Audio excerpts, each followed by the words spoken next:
doing her work as she's required to do. Do you feel like dual citizenship should not be given such sensitive positions like ambassadorship?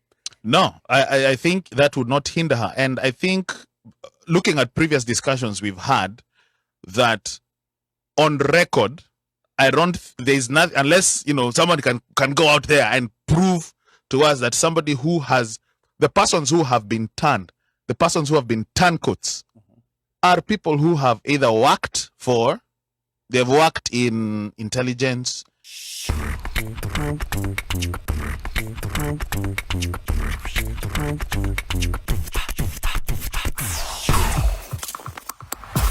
I think another person who I can say who had a really nice week is the person we should start talking about, Mwende Mwinzi.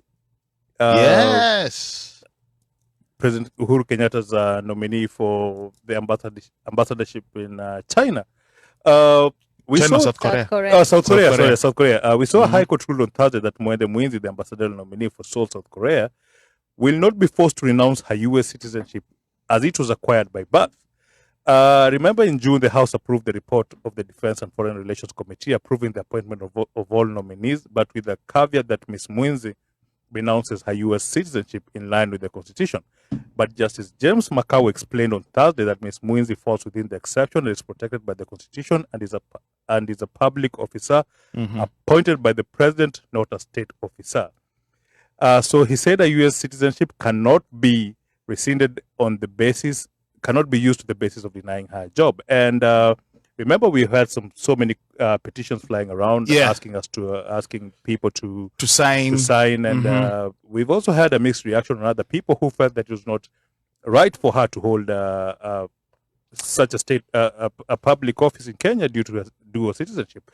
So I want to start off this week's discussion with you, Ruth. How do you feel? Is this a win to those of us who have dual citizenship, both Kenyan and any other country?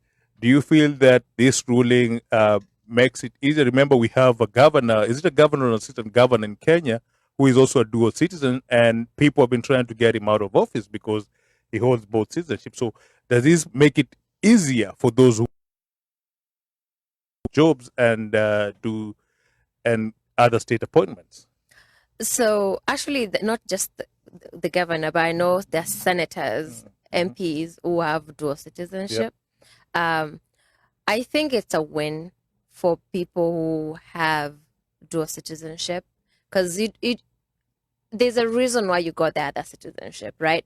Either by birth or naturalization, and you want to keep that benefit to yourself. So I think it's a win. But then there are implications, and I think that's where the water becomes murky. But I think for me, if I have it, then it makes it easier for me to be, okay, I can actually leave the US or leave the country I'm residing in, go back home, serve. And, if my time is over and I feel like, I need to go back to the other place I was, I can go back and not lose out personally as a person, right? So I think in that regard, that's a win.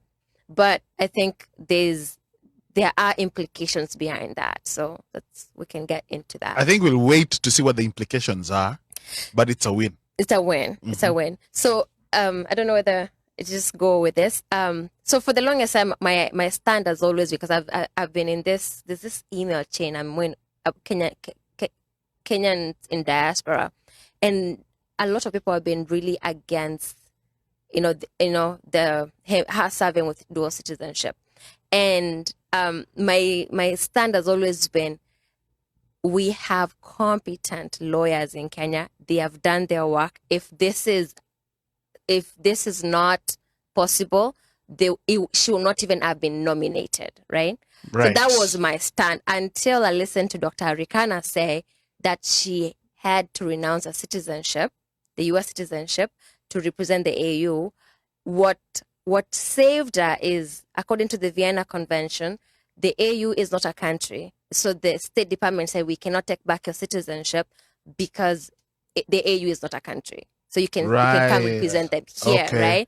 Wow, interesting. Yeah, so that is what kind of made me think, probably there's meat to this discussion about there being conflict of interest and the US might not allow this.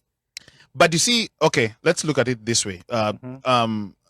And I think even Ali has really pointed it out, and he has actually detailed it, bringing up the constitution and what the requirements are and the clear definition. We know here, like in the US,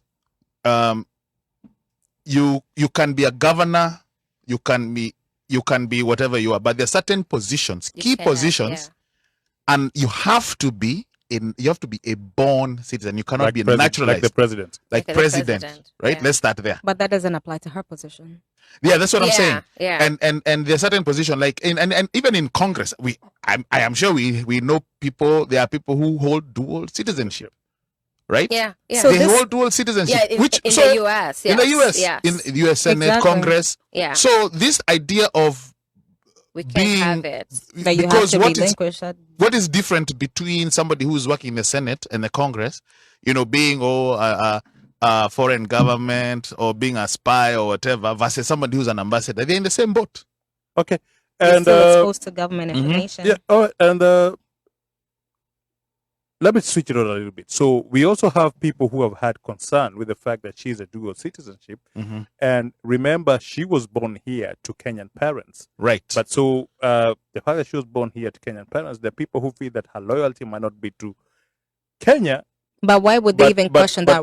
But not be to Kenya. So what do you feel? Do you feel that a position like an ambassador, because an ambassador is actually like the earpiece or the mouthpiece of that government representative, do you think that the fact that she's a dual citizenship would inhibit her from doing her services or doing her work as she's required to do? Do you feel like dual citizenship should not be given such sensitive positions like ambassadorship?